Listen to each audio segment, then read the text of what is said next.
Assalamualaikum warahmatullahi wabarakatuh. Hari ini kita akan belajar tentang farmakoterapi sistem renal. Ada dua penyakit yang akan kita pelajari, yaitu penyakit ginjal kronis dan gagal ginjal akut. Sebelumnya, kita lihat dulu bagaimana penilaian fungsi ginjal. Salah satu parameternya adalah nilai glomerular filtration rate yang menyatakan volume air yang disaring dari plasma per unit waktu. GFR ini memberikan ukuran kasar jumlah nefron yang berfungsi.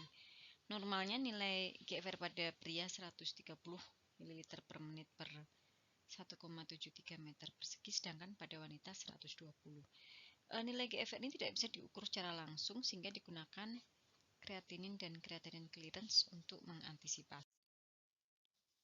Kreatinin sendiri merupakan asam amino alami di tubuh kita yang terutama ditemukan di otot skeletal. Dia merupakan produk urai dari sel-sel otot. Dia disaring di glomerulus, diekskresikan via ginjal, dan dapat terukur di plasma. Jika kreatinin plasma meningkat, artinya GFR menurun secara eksponensial. Keterbatasan nilai kreatinin untuk mengestimasi GFR adalah pasien dengan penurunan massa otot, penyakit hati, malnutrisi, geriatri, dapat terjadi penurunan kreatinin walaupun tidak ada penyakit ginjal. Kemudian 15-20% kreatinin di pembuluh darah tidak tersaring di glomerulus, tapi disekresikan di tubulus renal, menyebabkan overestimasi nilai GFR. Kemudian ada obat-obat yang dapat meningkatkan kreatinin seperti trimetoprim dan cimetidine. Ini adalah parameter lain, yaitu creatinine clearance. Creatinine clearance ini merupakan cara terbaik untuk mengestimasi nilai GFR, yaitu nilai GFR adalah nilai creatinine clearance kali body surface area dalam meter persegi per 1,73. Ini rumus untuk menghitungnya, ada bermacam-macam rumus yang bisa dipakai. Kreatinin urin dalam 24 jam, kemudian ada Cockcroft-Gault, persamaan Cockcroft-Gault, kemudian ada modifikasi di MDRD ini, persamaan MDRD. Kita lihat anatomi sistem renal. Kita punya dua ginjal kiri kanan, dua ureter kiri kanan, bladder dan uretra. Fungsi ginjal sendiri untuk mendetoksifikasi darah, kemudian meningkatkan absorpsi kalsium, menstimulasi produksi sel darah merah dengan adanya hormon eritropoietin, dan mengatur tekanan darah dan keseimbangan elektrolit dengan adanya renin yang dia sintesis. Untuk pembentukan urin sendiri ada 3 tahap, yaitu filtrasi glomerulus, reabsorpsi tubular, dan sekresi tubular. Untuk gangguan ginjal sendiri ada beberapa klasifikasi ya. Ada secara kejadiannya ada akut versus kronis. Kemudian untuk yang akut ada prarenal, renal, dan postrenal. Kemudian untuk kondisi urinalisis ada anuria, oligouri, dan poliuri. Untuk yang akut dan kronis, bedanya pada akut itu terjadi secara tiba-tiba, terjadi penurunan cepat produksi urin, tetapi biasanya masih bersifat reversibel, di mana di kerusakan ginjal akut ini terjadi kematian dan regenerasi sel-sel tubulus. Jadi walaupun ada kematian, tapi masih bisa terjadi regenerasi sel tubulus. Pada penyakit ginjal kronis lebih bersifat progresif, jadi terus bertambah buruk, lebih perlahan, tidak tiba-tiba, kemudian irreversibel, ditandai dengan hilangnya nefron. Dan fungsi ginjal ini 75%-nya dapat hilang sebelum terdeteksi ada gangguan. Nah, kita lihat dulu yang gagal ginjal akut. Nah, ini learning outcome untuk dalam hal mempelajari farmakoterapi akut renal failure. Yang pertama, menilai fungsi ginjal pasien berdasarkan presentasi klinik, hasil laboratorium, dan indeks urinari, mengidentifikasi outcome farmakoterapi dan tujuan terapi pada pasien AGI, kemudian mengaplikasikan pengetahuan patofisiologi AKI untuk merancang terapi, merancang regimentasi diuretik untuk mengatasi overload cairan di pasien AKI, merancang strategi untuk meminimalkan kejadian AKI karena obat dan AKI karena induksi radiokontras, memonitor dan mengevaluasi keamanan dan efikasi terapi terapetik yang sudah direncanakan. AKI sendiri dibagi menjadi 3 ya, ada AKI prarenal 55%, AKI prarenal, AKI renal, AKI intrinsik, dan AKI postrenal, ini yang paling kecil prevalensinya. Nah, kalau AKI prarenal belum ada kerusakan ginjal ya, jadi belum ada kerusakan struktur di ginjal, tapi disebabkan karena gangguan perfusi darah ke ginjal. Kemudian kalau AKI renal ya, AKI renal jadi kerusakan struktural baik di tubulus maupun di ginjal itu sendiri. Kalau AKI postrenal ya, AKI postrenal terjadi di ureter ya, di ureter atau di bladder ya, atau uretra. Jadi di ureter, bladder maupun uretra itu postrenal atau pasca ginjal. Yang disebut dengan gagal ginjal adalah keadaan klinik oleh karena turunnya secara mendadak nilai GFR, bisa karena sebab-sebab prerenal, renal, postrenal, yang secara klinis ditandai dengan produksi urin turun mendadak hingga di bawah setengah liter per hari dan disertai tanda-tanda uremia yang lain. Bagaimana etiologi AKI prarenal? Ya, yang pertama bisa disebabkan karena hipovolemi. Hipovolemi ini bisa karena kehilangan darah atau kehilangan plasma. Misalnya pada pasien luka bakar serius, ya. Kemudian bisa karena kehilangan cairan, biasanya lewat gastrointestinal, muntah, diare atau ginjal karena penggunaan diuretik misalnya, atau redistribusi dari intra ke ekstravaskular. Bisa pada kondisi hipoalbumin, peritonitis, dan sebagainya. Atau memang karena pasien kekurangan asupan cairan. Yang kedua, penyebab AKI prarenal bisa karena vasodilatasi sistemik. Misalnya, pasien mengalami sepsis, sirosis, anafilaktik, atau vasodilatasi oleh karena obat, blokade ganglion, dan sebagainya. Yang ketiga, karena penurunan kardiak output, baik pada shock, infak, dekompensasi, aritmia, dan sebagainya.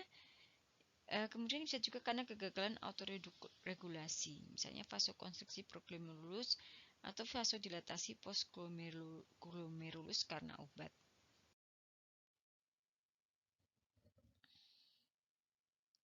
Pada AKI prarenal, turunnya perfusi darah ke ginjal menyebabkan aktivasi baroreseptor yang akan mengaktifkan sistem neurohumoral, yaitu sistem renin, angiotensin, aldosteron.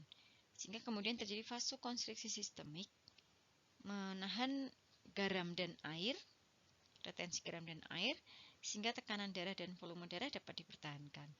Bila gagal, laju filtrasi glomerulus akan menurun, sehingga kemudian terjadi azotemi. Obat-obat yang dapat menimbulkan AKI prarenal ya adalah AIN dan AINS ya. Kenapa AINS? Karena AINS yang klasik itu tidak hanya menghambat COX-2 tapi juga menghambat COX-1 yang akibatnya mengurangi produksi prostaglandin yang salah satu fungsinya adalah mengatur perfusi renal. Kemudian ACE inhibitor ataupun ARB. Terapi dengan mengobati penyebabnya. Itu kunci pada tata laksana AKI prarenal. Tipe yang kedua adalah ARF renal. Di sini sudah terjadi kerusakan struktural pada ginjal. Jadi merupakan penyakit ginjal primer yang meliputi nefrosklerosis, hipertensi maligna, ini penyebabnya. Di ARF renal ini bisa terjadi nefritis interstisialis akut, ya, bisa disebabkan karena obat beberapa obat seperti ampicillin, NSAID, furosemid, dan sebagainya. Kemudian bisa juga terjadi nekrosis tubular akut. Jadi kalau ini terjadi di nefron, yang kedua ini terjadi di tubulus, atau nefropati vasomotor akut. Penyebabnya bisa salah satunya yang tipe iskemik. Ini merupakan lanjutan dari gagal ginjal akut yang prarenal. Jadi kalau tadi pada prarenal itu belum ada kerusakan struktural, tetapi perfusi darah ke renal sudah berkurang. Nah, lanjutannya bisa terjadi ARF renal yang tipe iskemik karena kekurangan suplai darah, atau bisa juga tipe toksik karena bahan-bahan nefrotoksik seperti aminoglikosida, merkuri, dan sebagainya, atau kombinasi. Kombinasi ini bisa karena mioglobin urea, hemolisis intravaskuler karena adanya pigmen, penyakit malaria, sepsis, apursi, dan sebagainya. Etiologinya, yang gangguan hemodinamik itu bisa disebabkan karena obat-obat. Ya, obat-obat yang mengurangi perfusi renal seperti obat antiinflamasi nonsteroid, ACE inhibitor atau ARB, siklosporin, hemoglobin, tacrolimus, dan zat-zat kontras, agen kontras ini. Kemudian yang menyebabkan toksik pada tubulus, bebannya antibiotik ya, aminoglikosida, amphoterisin, dan sebagainya. Agen-agen kemoterapi, litium, parastamol, dosis tinggi, jangka panjang, ini tentu saja. Kemudian heroin, agen kontras, pigmen, toksin organik. Kemudian ada juga karena terjadinya kristal urea, baik karena asam urat, oksalat. Kemudian kalau obat-obatan ada asiklovir, methotrexate, sulfonamid, triamterin, metoxifuran, dan sebagainya. Kemudian ada ARF postrenal, ini kerusakannya terjadi di organ-organ setelah ginjal ya. Tidak terjadi oleh karena obstruksi aliran urin yang menyebabkan gangguan filtrasi. Kerusakan permanen tergantung berat dan lama obstruksi. Lebih dari 72 jam bisa kehilangan nefron permanen. Kalau kurang dari 7 hari, laju filtrasi masih dapat normal kembali. Jadi ini karena obstruksi aliran urin, jadi urin sudah dikeluarkan dari renal tetapi tidak bisa ditampung dengan baik di tahapan yang berikutnya, di ureter, bladder, dan uretra, sehingga kemudian menyebabkan gangguan filtrasi dan menyebabkan kerusakan sendiri di renalnya.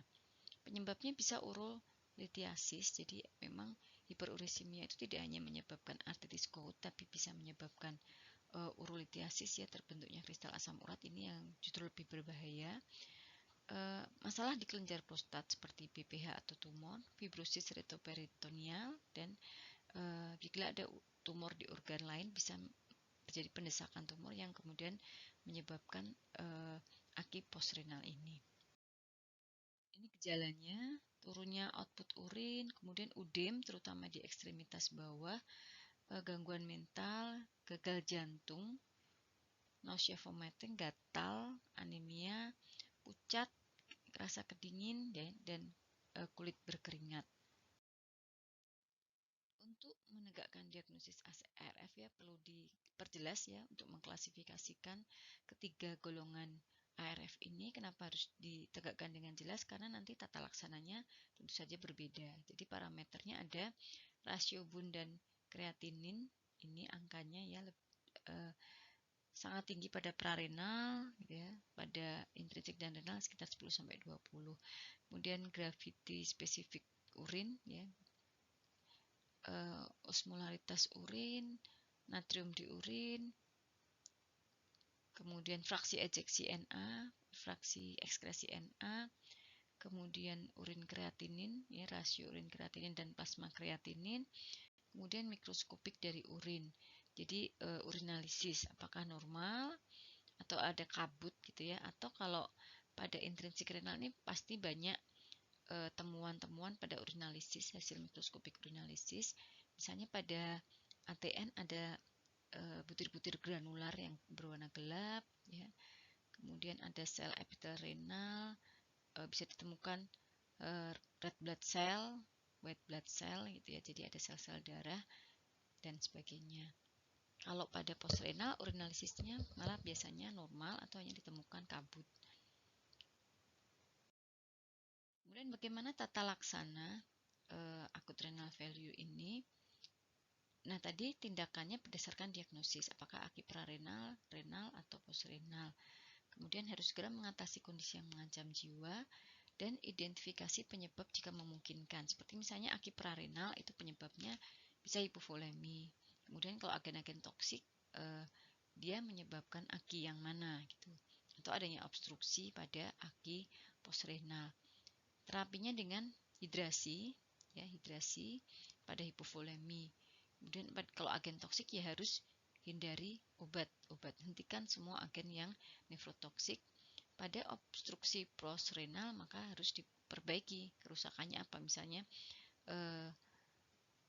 BPH menyebabkan kerusakan di nefron, ya BPH-nya harus diterapi supaya kerusakan nefronnya bisa dikurangi. Ada ARF, tata laksananya yang harus dilakukan adalah mengatasi udem paru. Jadi tidak bisa keluarnya cairan dalam jumlah normal tentu saja akan menyebabkan darah yang dipompakan dari jantung tidak bisa diekskresikan dengan baik oleh renal, sehingga menyebabkan salah satunya udem paru. Ini bisa diberikan diuretik atau morfin jika pasien mengalami kesakitan.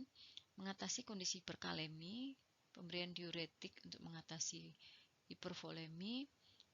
Diet ini termasuk membatasi asupan cairan dan protein. Kemudian jika memang diperlukan bisa dilakukan dialisis baik peritoneal maupun hemodialisis. Nah, obat-obat yang bisa digunakan jika pasien mengalami hiperkalemi bisa kalsium glukonat, natrium bikarbonat,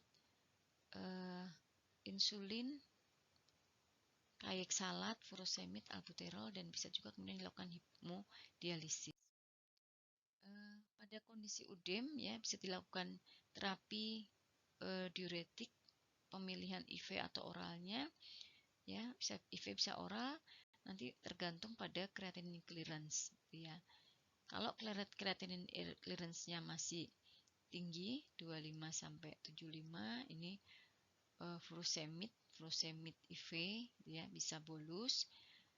Kalau creatinine clearance-nya di bawah 25, furosemid dengan dosis yang lebih tinggi 2 kali sehari. Kalau mau oral sama furosemid. Demikian juga kalau creatinine clearance-nya lebih rendah, dosis furosemidnya sama 40 sampai 80.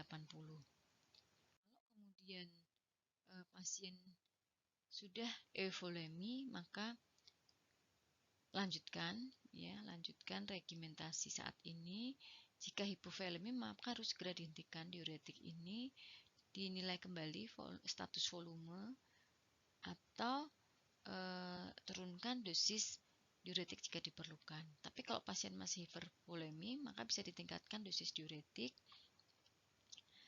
Kalau kemudian masalah terselesaikan, lanjutkan. Jika tidak, maka ini terutama kalau di rumah sakit ya, bisa ditambahkan diuretik diasid, diuretik yang lain.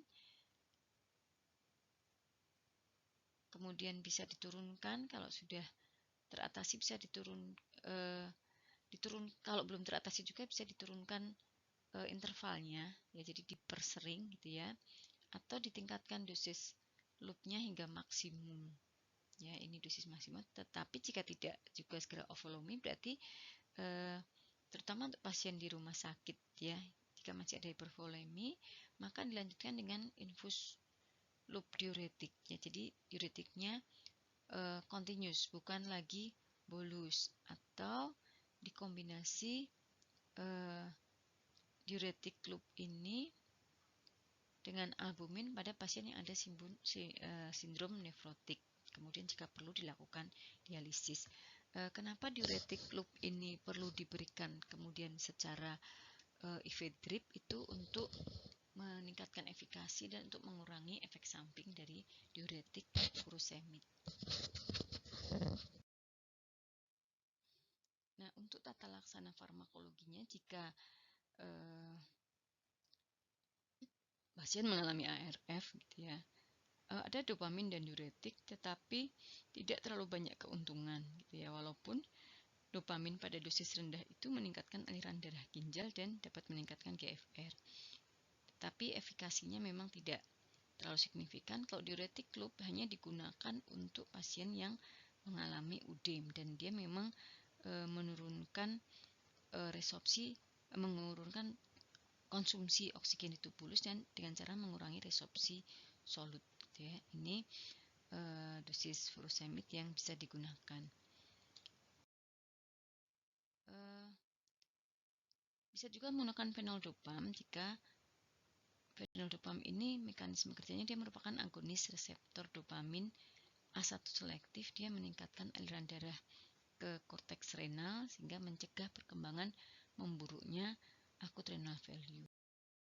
Acetylcysteine bisa digunakan untuk mencegah kontras induced nephrotoxic. Jadi pasien-pasien yang akan dilakukan pemeriksaan dengan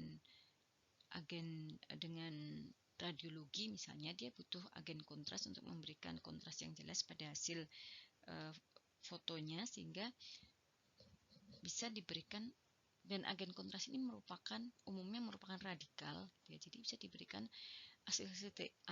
acetylcysteine ini sebagai terapi profilaksi karena dia bersifat sebagai antioksidan. Merupakan antioksidan yang mengandung gugus-tiol, efektif untuk mengurangi risiko nefrotoksik. Ini dipakai 600 mg oral tiap 12 jam, 4 kali dosis. Dosis pertama diberikan sebelum pasien terpapar agen kontras. Kapan pasien perlu kita rekomendasikan untuk renal replacement terapi? Renal replacement terapi itu penggantian fungsi ginjal, jadi bisa dengan hemodialisis. Indikasinya ini AIUEO ya. Kalau ada abnormalitas asam basa, terjadi asidosis metabolis yang disebabkan karena akumulasi metabolit-metabolit organik yang bersifat asam, organik maupun anorganik ya, seperti asam urat gitu ya. Kemudian asam urat, asam oksalat dan sebagainya. Kemudian E-nya ketidakseimbangan elektrolit yang sering terjadi hiperkalemi, walaupun bisa juga terjadi hiperelektrolit yang lain. Intoksikasi ini munculnya efek toksik obat-obat yang digunakan, walaupun dia digunakan pada dosis lazim, terjadi karena tadi ekskresinya menurun. Overload cairan ini tentu saja harus diberikan diuretik ya. Kalau tidak memungkinkan karena tidak adekuat terjadi resistensi diuretik, maka ya harus dilakukan dialisis. Uremia ini ditemukan eurium di dalam darah. Ini merupakan salah satu tanda acute renal failure sudah semakin parah ya. Jadi 5 indikator ini adalah indikator parahnya ARF sehingga membutuhkan renal replacement terapi. Nah, kemudian kita masuk ke penyakit ginjal kronis. Ini learning outcome-nya ya. Memahami faktor risiko untuk terjadinya dan progresinya CKD, menjelaskan mekanisme yang berhubungan dengan progresi CKD. Tadi ini menjelaskan outcome terapi yang diharapkan, membangun terapi untuk menunda progresi dari CKD, termasuk modifikasi gaya hidup dan terapi farmakologi, mengidentifikasi konsekuensi yang berhubungan dengan CKD, ini komplikasi akibat CKD, dan seterusnya, nanti bisa dibaca sendiri.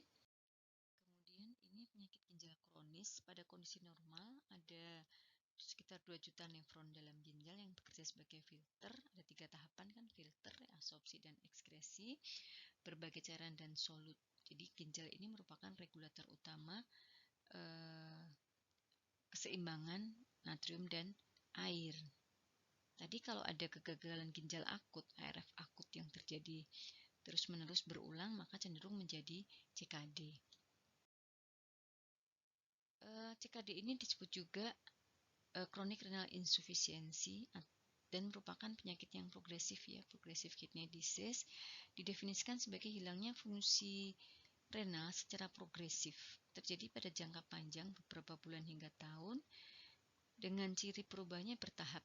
Progresif tadi ya, pada pola ginjal normal, dan fibrosis intestinal. Sistem klasifikasi CKD berdasarkan kerusakan struktur ginjal dan atau perubahan fungsi GFR selama 3 bulan lebih.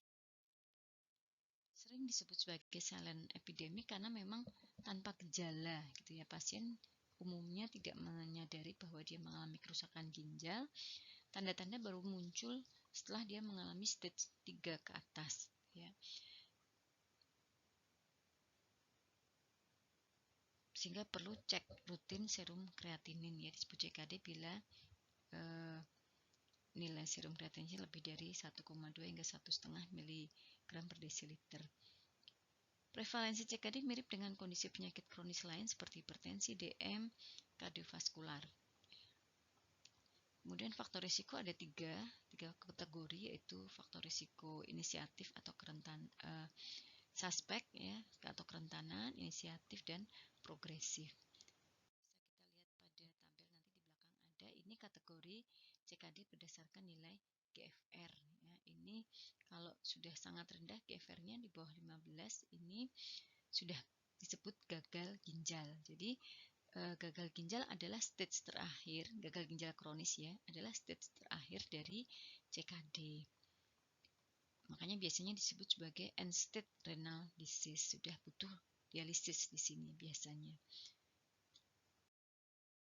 Tadi secara etiologi ada faktor suspek, faktor kerentanan, yaitu dia berhubungan dengan risiko CKD tapi tidak secara langsung menyebabkan. Jadi tidak selalu kalau usia lanjut itu mengalami CKD, tapi usia lanjut bisa menjadi faktor suspek atau faktor risiko dari CKD. Usia lanjut, tingkat pengetahuan yang rendah, status minoritas etnik dan sebagainya ya. Terjadinya reduksi massa ginjal, berat badan lahir rendah, atau riwayat keluarga. Faktor terbaru ditemukan adalah inflamasi sistemik dan dislipidemia serta gaya hidup. Faktor inisiasi atau pemicu ini berhubungan langsung menjadi penyebab CKD, secara langsung mengakibatkan kerusakan ginjal dan membutuhkan terapi farmakologis, antara lain DM, hipertensi, penyakit autoimun, dan sebagainya. Kemudian faktor progresi adalah faktor yang menyebabkan memburuknya CKD. Jadi kalau misalnya DM tadi merupakan faktor pemicu, tapi kalau DM-nya tidak terkontrol, dia menjadi faktor progresif yang menyebabkan CKD progresinya jadi lebih cepat. Terjadi peningkatan fungsi ginjal yang menurun, apa saja faktor inisiasinya itu tadi, DM tidak terkontrol, hipertensi tidak terkontrol, dan sebagainya. Faktor lain bisa protein urea, ini hipertensi tidak terkontrol, merokok ya, karena radikal bebas yang masuk bersama asap rokok itu akan terekskresi secara renal dan dia menyebabkan kerusakan di ginjal, hiperlipidemi, obesitas. Faktor lain bisa variasi genetik, apolipoprotein. Patofisiologi tadi kalau kita lihat penyebab kerusakan ginjalnya sangat heterogen. Kerusakan awal struktural berpengaruh pada fungsi faal ginjal. Nanti kita lihat bagaimana mekanisme terjadinya kerusakan progresif dapat berkembang karena satu kondisi medis dan kondisi yang lain. Semua faktor risiko awal dapat mempengaruhi massa nefron. Hipertrofi nefron kemudian menyebabkan hilangnya fungsi ginjal dan massa nefron. Protein uri bisa mempengaruhi nefron akibat kerusakan sel secara langsung. Protein terfilter seperti albumin, transferin, dan sebagainya ini bersifat toksik pada sel tubulus ginjal.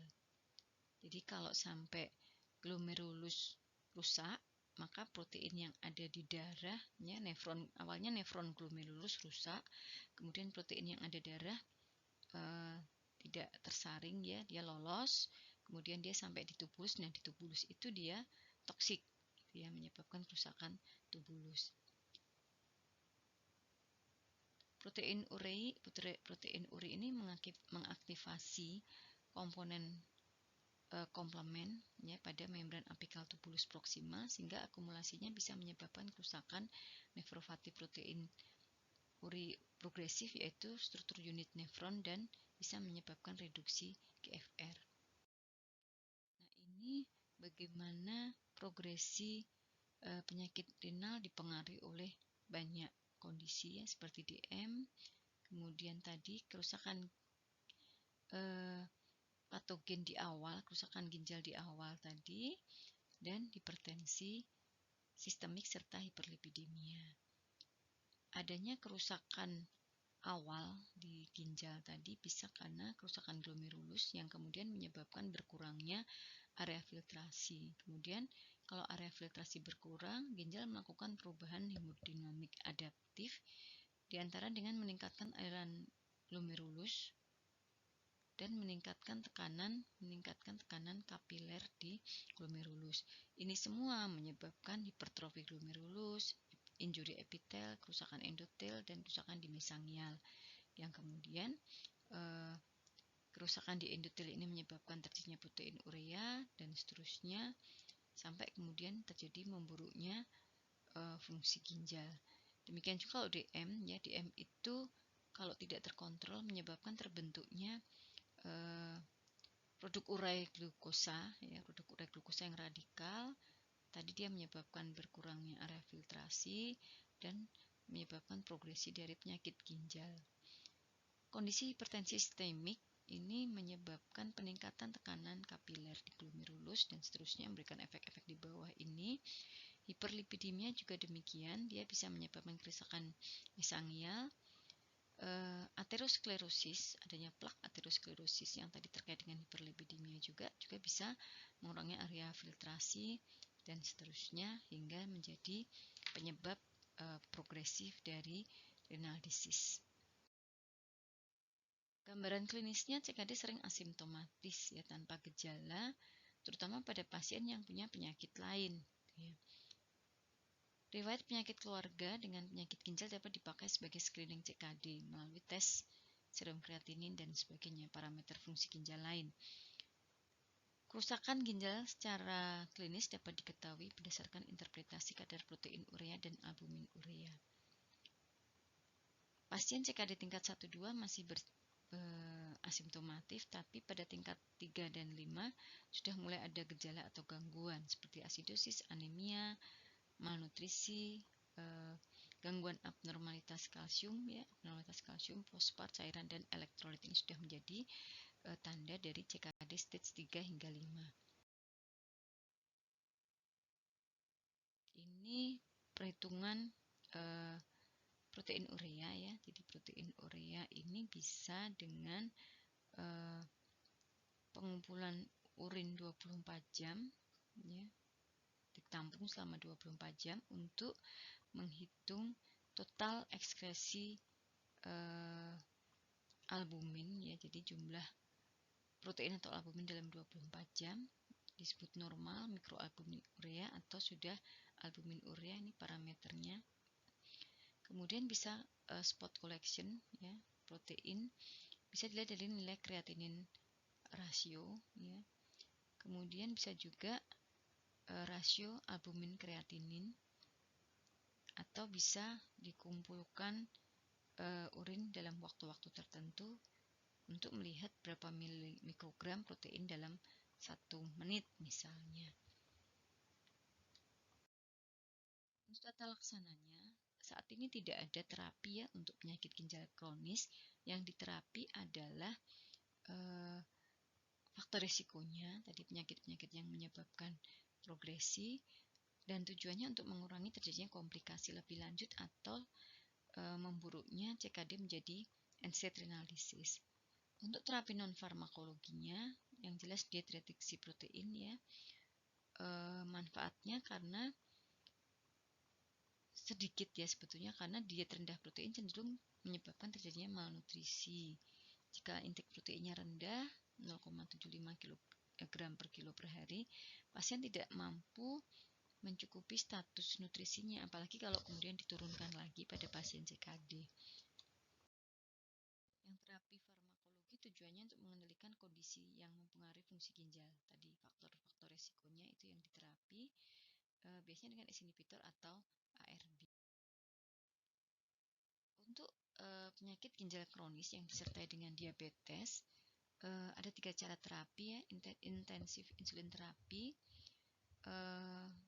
3 atau 4 kali injeksi insulin ini mampu mereduksi mikroalbumin urea. Jadi penurunan, walaupun pasiennya DM tipe 2, tapi kalau kadar gula darahnya tidak terkontrol, maka perlu dilakukan terapi insulin intensif.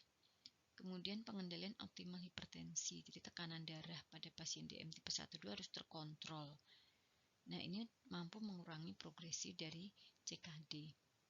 Ini target tekanan darah nanti disesuaikan ya dengan GNC 8 terbaru. Kemudian bisa juga dengan ini pemilihan obat antihipertensi, ACE inhibitor maupun ARB ini mampu mengurangi kerusakan ginjal. Kemudian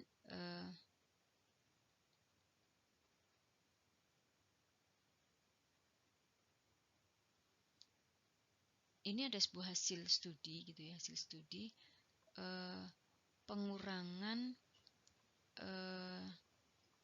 rasio reduksi albumin urinary dan kreatinin lebih tinggi bila menggunakan kombinasi lisinopril dan kandesartan daripada secara tunggal. Jadi daripada menggunakan ACE inhibitor dosis tinggi, lebih baik dosis ACE inhibitor dikurangi, dikombinasi dengan dosis ARB tapi lebih rendah. Jadi mengkombinasikan tapi tetap mengurangi dosis masing-masing. Tujuannya untuk mengurangi efek samping. Tapi ini hanya dilakukan untuk pasien dengan protein albumin urea yang tinggi.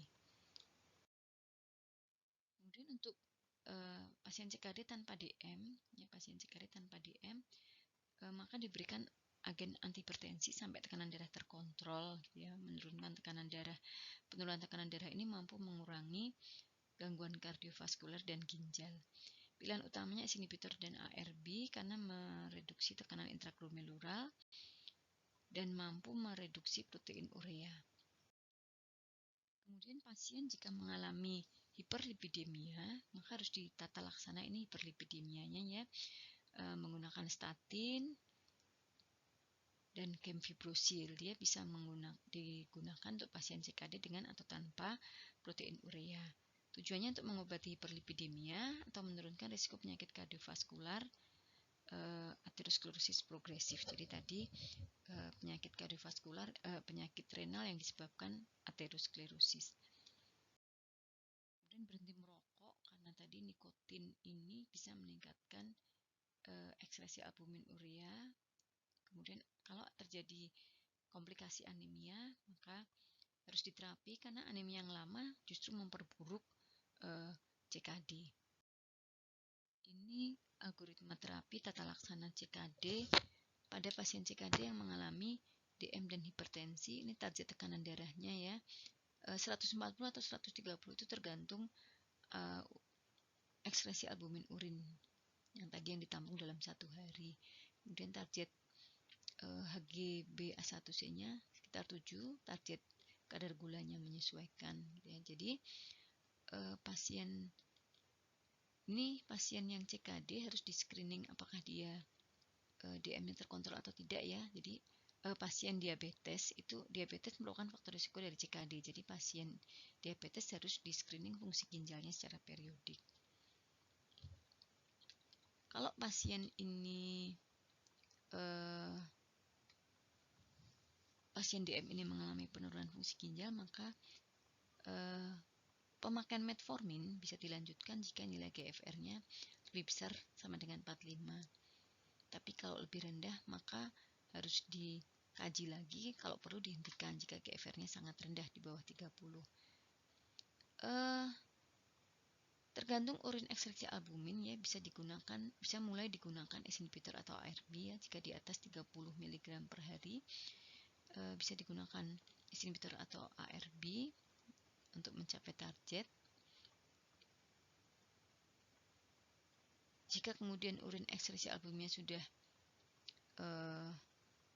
membaik atau berkurang, ya, pertanyaannya apakah target tekanan darah tercapai? Jika iya, lakukan evaluasi tiap 3 bulan. Jika tadi ekskresi urin albuminnya belum membaik, ya, masih tinggi atau belum berkurang 30-50%, maka perlu peningkatan dosis ACE inhibitor atau ARB. Jadi jika di sini target tekanan darahnya belum tercapai, tingkatkan dosis ACE inhibitor atau ARB, atau bisa ditambahkan diuretik tiazid, atau kalau pasien UDEM bisa tambahkan diuretiknya yang low. Apakah tekanan darah target tercapai? Jika iya, monitoring. Jika belum, bisa menambahkan CA channel blocker golongan dihidropyridin. Ya, jika perlu bisa tambahkan agen hipertensi lain yang belum digunakan seperti beta blocker atau alpha blocker untuk mencapai target tekanan darah. Jika belum juga, itu bisa ditambahkan obat lain yang belum digunakan, klonidin, hidrasalasin, minoxidil. Jadi tetap target tekanan darahnya harus dicapai, walaupun kemudian pasien harus menggunakan banyak obat. Tadi di sini ada dua ya, kemudian tambah 3, jadi 4. Pasien menggunakan 4 obat. Yang penting tekanan darah target tercapai. Kemudian pada pasien yang tidak DM, hanya CKD, tergantung ekspresi urinnya. Jika lebih dari 30, maka mulai gunakan ACE inhibitor atau ARB, tapi mulai dengan dosis rendah dan tingkatkan tiap interval 4 bulan untuk mencapai target tekanan darah di bawah 130 ke bawah. Jika pasiennya urin ekskresi albuminnya tidak tinggi di bawah 30, maka ini ya ke sini tata laksananya adalah tata laksana hipertensi biasa. Hipertensi disertai CKD gitu ya. Kemudian ini alternatif penurunan proteinuria jika ACE inhibitor atau ARB terkontraindikasikan, misalnya pada pasien yang hamil gitu ya, maka bisa digunakan CCB non-dihidropyridin, antagonis aldosteron, atau inhibitor renin. Apakah tekanan darah target tercapai? Jika ya, lanjutkan. Jika tidak, bisa tambahkan diuretik tiazid atau loop jika ada UDEM, atau tambahkan CCB atau beta blocker. Ini kombinasi, di kondisi ini kombinasi ACE inhibitor dan ARB tidak direkomendasikan. Nah, kita lihat kesimpulan dari tata laksana CKD. Ini prevalensi memang cukup tinggi ya CKD ini. Perkembangan CKD merupakan fenomena kompleks gitu ya. Jadi tadi ada faktor-faktor resiko, faktor 3 faktor resiko. Reduksi massa ginjal, hipertensi, glomerulus, dan proteinuria intratubular merupakan mekanisme utama progresi dari CKD ini. Tadi ada 5 state berdasarkan nilai GFR. Kemudian serum kreatinin tidak bisa digunakan sebagai marker atau pertanda fungsi ginjal, terutama pada kelompok usia muda, anak-anak, dan pada malnutrisi. Karena itu diperlukan penentuan nilai GFR yang bukan serum kreatinin. Tadi manifestasi dari stage 5, ini tanda-tanda yang muncul pada stage 5 ya. Gatal, nausea, mual, dan sebagainya. Progresi CKD bisa dihambat dengan pengendalian optimal terhadap hiperglikemi dan DM. Ini faktor risiko progresi utama ya, walaupun sebenarnya ada aterosklerosis, dislipidemia itu juga harus ditangani. Penderita DM dengan atau tanpa hipertensi yang menunjukkan mikroalbumin urea yang persisten di samping terapi insulin dapat diberikan dosis ACE inhibitor ARB titrasi ya untuk mencapai supresi maksimal ekskresi albumin urin atau menunda progresi CKD.